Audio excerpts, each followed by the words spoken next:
Good day, students. Yeah, welcome to Civic class for today. We'll be looking at the topic democracy.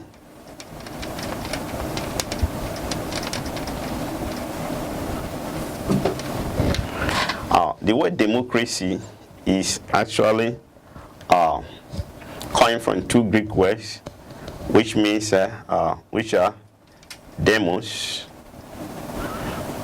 and kratia. Demo and kratia. The word demo means people, while the word kratia means government or power.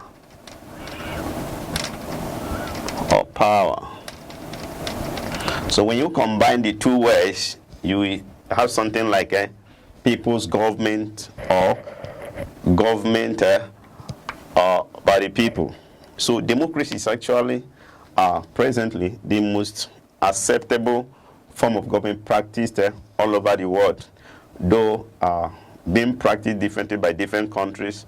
But one singular thing that they actually have in common is the fact that they all elect their leaders and representatives through election. You know that we have different forms of election, but definitely they all elect their leaders and representatives through election. For proper understanding of the word democracy, we, as a form of government, we need to go through the definition.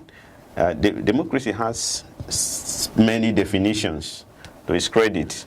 You can define democracy as a government by the majority of the people, a form of government by the majority of the people. And that's why in a democracy, there's a saying that that the majority carries the vote and the minority actually have a say. So democracy is that form of government that actually supports that the majority should carry the vote while the minority actually have their own say. That is why if you go to particularly the legislative arm of government, once there's a debate on a particular issue, at the end of the voting, the majority opinion will actually carry the vote. The minorities will actually be allowed to have their say, contribute towards that particular issue. But at the end, it is definitely the majority that will actually have this say. So democracy is a form of government by the majority of the people. You can also define democracy as a government, a form of government in which supreme power is vested on the people and administered by them through their elected representatives. A form of government in which supreme power, ultimate power, is actually vested on the people and administered by them through their elected representative. This means that it's a form of government whereby the power, as is being said, that in a democracy, the ultimate power rests on the people. But in this method, that power is actually not being exercised by the majority of the people directly by themselves, but it's being exercised indirectly through their elected representative that actually act on their behalf. That is why in various governments at the executive level, at the legislative level, we have people that represent our interests. Those people actually represent us because of so many factors. It could be as a result of population increase that will not allow everybody to come together. So as a result of that, there is need for these people to actually represent the overall interest of the people according to the wishes of the people. You can also define democracy as a form of government in which people or electorates elect their leaders or representatives through election. It's a form of government whereby the citizens elect their leaders or representatives through a form of election. Election is just a process of electing leaders into a position of authority. So in a democracy, is a form of government that allows the electorate to elect their leaders and representatives through a form of election. If you look at that definition very well, you see two words there. You see something like, you see leaders and representatives. These are two different things. But mostly when you talk about leaders, we are talking about people at the executive arm of government. For example, a president or a governor, a chairman of a local government.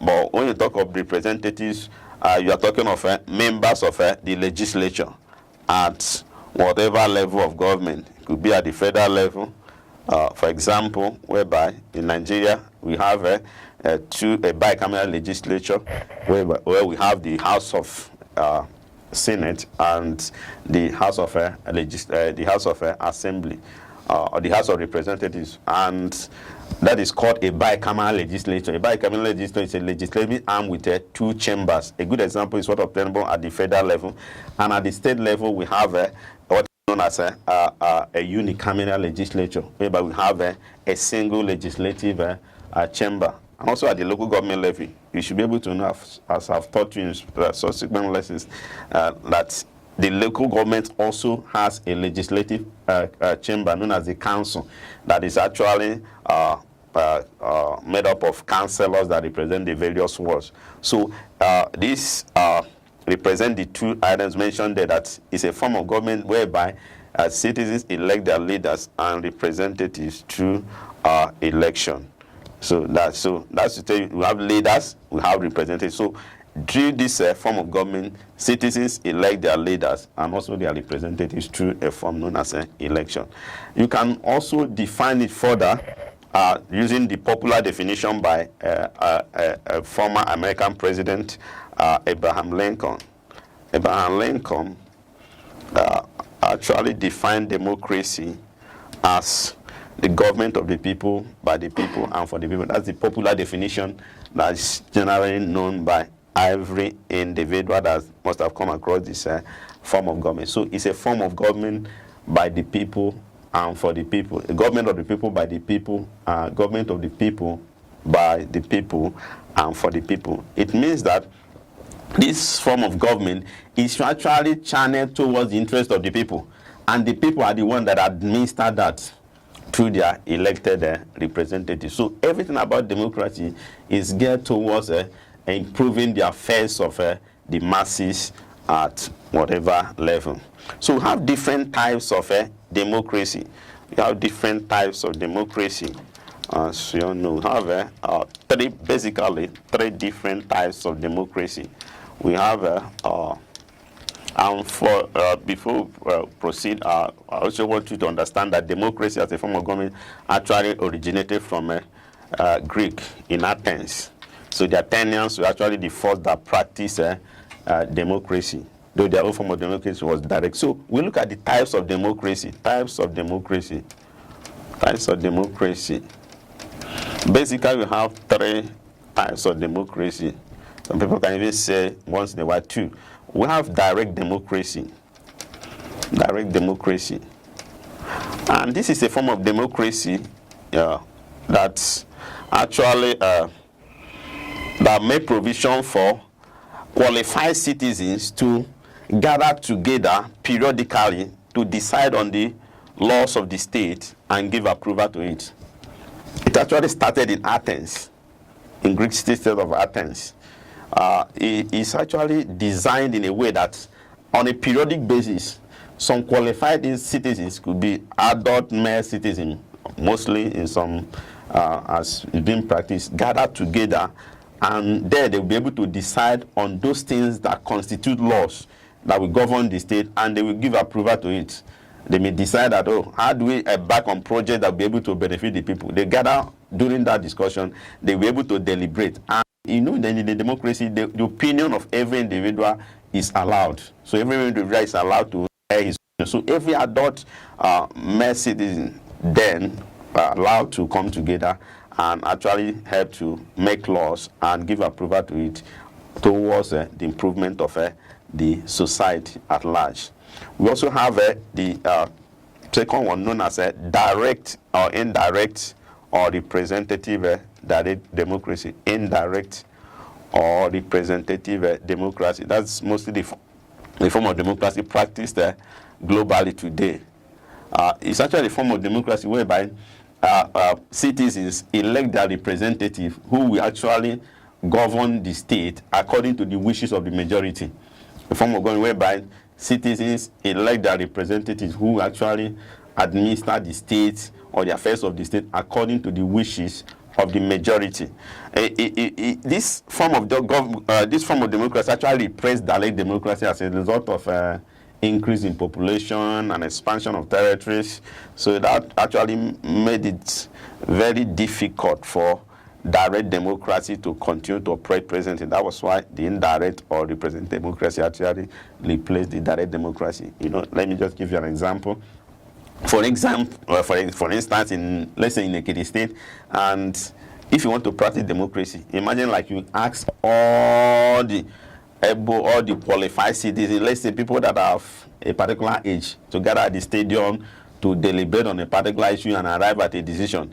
You know that it will be very difficult, because an average individual will like to air his opinion. By the time you sum the opinion of everybody, it will take years or days before you'll be able to arrive at a conclusion. That was why, as a result of that, there's need for selected individuals to be able to represent the opinions of the people. That's why we have the various represented at the legislative arm of government, representing different constituencies.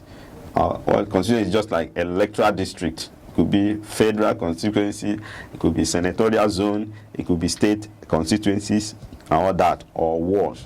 So they believe that the opinion of such an individual represents the opinion of the people within that constituency or senatorial district. That's representative democracy. And I told you also, with the expansion of territories, there are so many places are large, you cannot, people coming, gathering, and all that becomes a problem. That was why direct democracy had to be replaced with indirect democracy. We also have constitutional democracy. It's actually a form of democracy whereby the right to rule is actually derived from the Constitution. The right to rule is derived from the Constitution. This form of democracy actually gives room for a lot of freedoms, like freedom of speech, freedom of religion, right to fair hearing, freedom of movement, freedom of association. Fundamental privilege or liberties of citizens are actually allowed under this constitutional democracy. So the right to rule is actually derived from the Constitution. We have examples of a democratic system. Examples of a democratic system. Democratic system. One is the city-state of ancient Greek. The city-state of ancient Greek. So the Greek city-state of Athens, they were the first to practice democracy. The city-state of Athens, that's a good example of a democratic system. So the city-state of Athens were the first that actually practiced democracy. And their own form of democracy was direct. Like if you have studied, you'll be able to, you must have studied, if you study further, you'll be able to see that the Athenians happens to be one of the cities in ancient Greek. We have so many of the cities, like Sparta, and so many of them, they were actually warlike in nature. So that's for another day. So when we were in school, they used to teach us about, they used to tell us a story about the so-called Spartan boy that died rather than show no pain. They talked about that's to say that most men in Spartan then they actually engage in military service, and your strength is actually being determined by your exploits during the service. They used to tell us a particular story when we were in primary school about a Spartan boy that actually died rather than show pain. They said that Spartan boy actually stole a cat, and the boy, very smart, he hid the cat inside his clothes. While they were looking for the cat, he just held the cat very well, to the extent that the cat was busy eating his intestine, and the boy did not show any sign of pain.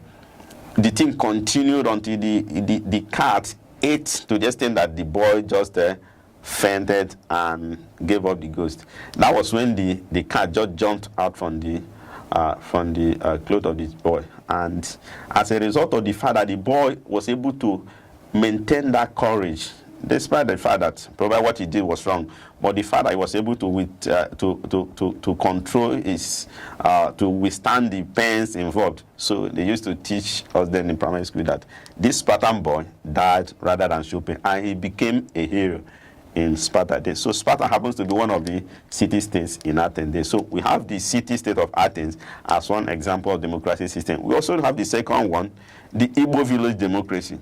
The Igbo village democracy. The Igbo-speaking people of southeastern Nigeria actually practice direct democracy before colonial period.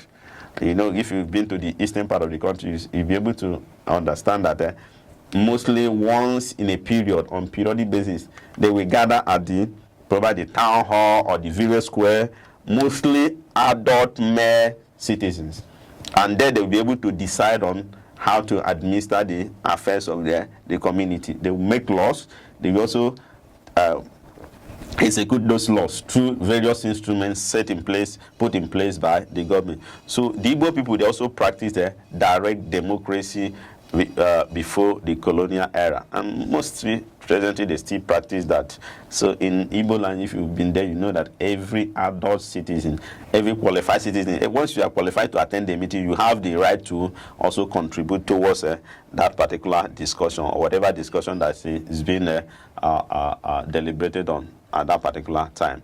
We also have the third one known as modern democracy. Modern democracy. Modern era democracy actually started in Switzerland in the 13th century. In the 13th century. Started in Switzerland in the 13th century. But it actually became popular when the American Constitution actually supported indirect democracy.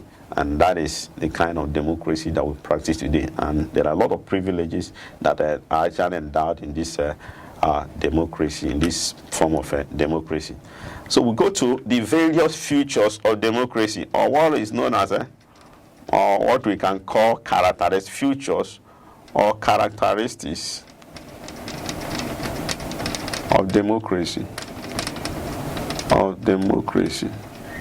These are things that when you see it being practiced in a country, you don't need to start asking, is this country actually a democratic country or what? By reason of those features in place, you should be able to say that, oh, this country practices a democracy. Just like when you see, you should be able to know what features or character. These are things that makes a particular thing to be well known to be that particular thing, something like that. So we have so many features of democracy. One is called universal adult suffrage. Universal adult suffrage. In a democratic system, every qualified citizen is actually allowed to vote in an election. Every qualified citizen is actually allowed to vote in an election. That's just it. You are qualified, as long as you are qualified, you are allowed to vote, and you can also be voted for in a democracy. Once you can fulfill all the necessary requirements that actually qualifies you to actually enjoy such a privilege. For example, in Nigeria, if you are 18 years and above, you are qualified to vote in an election. And for you to be voted for depends on the position that you actually want to contest for. If you merit both the age issue and the academic qualification and all that, then you are also qualified to vote. That's number one. Number two, or future, is that is called a periodic election. Periodic election. So in a democracy, election comes up on periodic basis. Depends on what the constitution of that particular country actually provides for. So some countries, the election comes up every 5 years. Some countries, the election comes up every 4 years. And so many, like in some countries, 7. For example, in Zimbabwe, during the last administration of Mugabe, he was busy actually amended the constitution through the help of the National Assembly. Even got to the extent that the election lasted for a period of 7 years. But for in Nigeria, our election comes up every 4 years. That's periodic election. We also have another feature, majority rule. Majority rule. In a democracy, it is believed that the candidate with the highest number of votes is actually declared the winner of that particular election. For example, in an election made up of 3 or 4 or 5 candidates jostling for that position, at the end of the election, it is the candidate that has the highest number of votes that is declared the winner. Don't make mistake about that. Not actually, if you should be able to know that by the time you study election, you know that we have different kinds of election. It's not that in every election, once you have the highest number of votes that you are declaring, it depends on the nature of the election. We have like a simple majority that is just like I call it plurality election, whereby the candidate, even if it's 1 vote that you have over your opponent, you actually declare the winner of that particular election. But we have a solid majority, and whereby you need to score 50% of the vote cast and all that, so before you will be declared a winner. So, but one thing as far as this particular point is concerned is that in an election, that the candidate that has the highest number of votes is actually declared the winner of that election. We also have another point. Another feature of democracy, which is electoral commission. Electoral commission. That's number 4. Electoral commission. So in a democracy, there must be an electoral body that actually organizes and supervises election in a country, and that body must be independent from external interference. Electoral commission is just a body that is started with the responsibility of supervising and conducting election in a particular country. Every country that practices democracy must have an electoral commission, though different names, but mostly they actually perform the same function. For example, in Nigeria, for example, our own electoral commission is called INEC. That is saddled with that responsibility, and INEC is headed by a chairman who is actually appointed by the president, and his appointment is subject to the confirmation of the members of the National Assembly, and is expected to serve for a period of 5 years, subject to renewal by the president. You know that the present INEC chairman is called Mahmoud Yakubu. He actually hails from Bauchi State. He just finished, I think that was last year, that he just finished his first tenure, and his tenure was actually renewed by the president. So there must be an electoral commission, and that electoral commission must be independent from external interference. What we mean by external interference is that no arm of government should be able to dictate to the electoral commission how an election should be able to. They should be independent to decide on a particular. Nobody should influence the executive, should not influence their decision. The legislature should not influence their decision. So there must be an electoral commission. And number 5, future of democracy is public opinion. Public opinion. He said that in a democracy, the opinions or the views of people on public issue is actually respected. The views of people on things going on in the society is actually expected to be respected in a real democracy. And you see a lot of people commenting in their view. Public opinion is just the views of people on public issues. The combination of those opinions, those views, are known as public opinion. For example, your contribution towards, your opinion towards a particular issue. For example, in Nigeria today, you see one of their major problems is the issue of the issue of insecurity.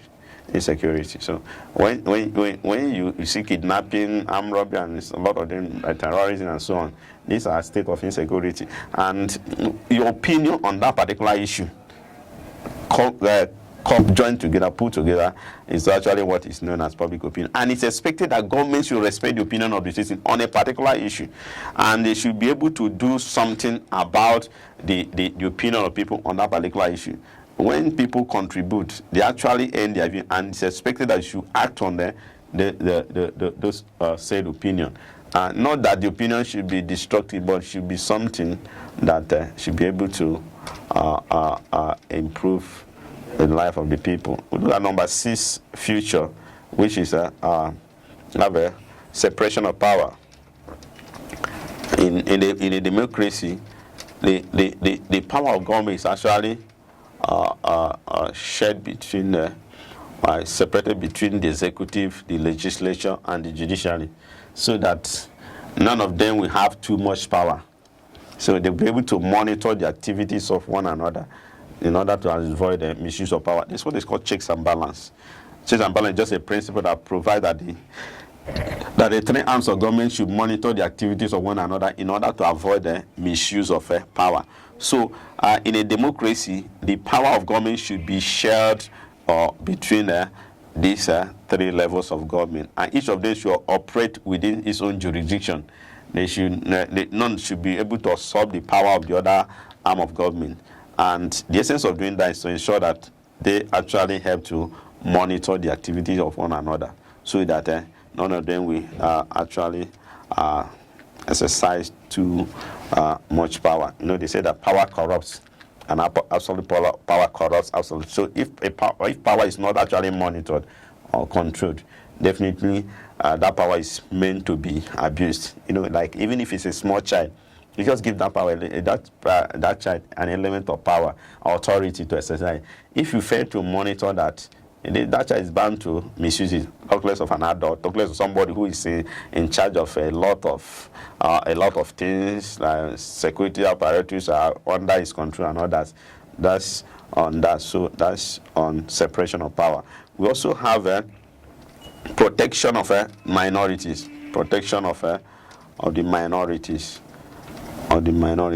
In democracy, actually make provision for the protection of the rights of the minorities in the country. The minorities are actually the small ethnic groups in a country. You know, like in Nigeria today, those people claim we have so many ethnic groups. Basically, we have the three major ones: the Igbo, the Hausa, and the Yorubas. But we have so many other ethnic groups. So those small ethnic groups should be protected from the big ones, so that they will not actually subdue them. So they will not be subdued. They should be able to not only elect their representatives in parliament, and they should be able to aspire to actually get to whatever position that they feel like in the country. And you know that I used to tell students that if not for the fact that we practice democracy, somebody like Goodluck Jonathan would have been privileged to become the president of Nigeria, because he actually came from one of the least ethnic groups in the country. And even his own state happens to be the smallest state in the country, with just 8 local governments. And the population that they usually churn out during election is actually not something that should be able to encourage somebody or get somebody to a higher position in a heterogeneous society like Nigeria. But due to the fact that we practice democracy, he was opportune to get to that position. So, and that's on protection of the minorities. We have number 8 point, which is independence of the judiciary. Independence of the judiciary. The judiciary is actually the arm of government that interprets laws, and they also punish offenders. They actually interpret the content of the Constitution, and the judiciary is actually said to be the last hope of a common man in a society. So, as the last hope of the judiciary is just made up of the judges that head the various courts in the country. We have I've told you that the highest court in Nigeria is actually the Supreme Court, while the least court is the customary. When you combine the presiding officers join together, they actually make up what is known as the judiciary.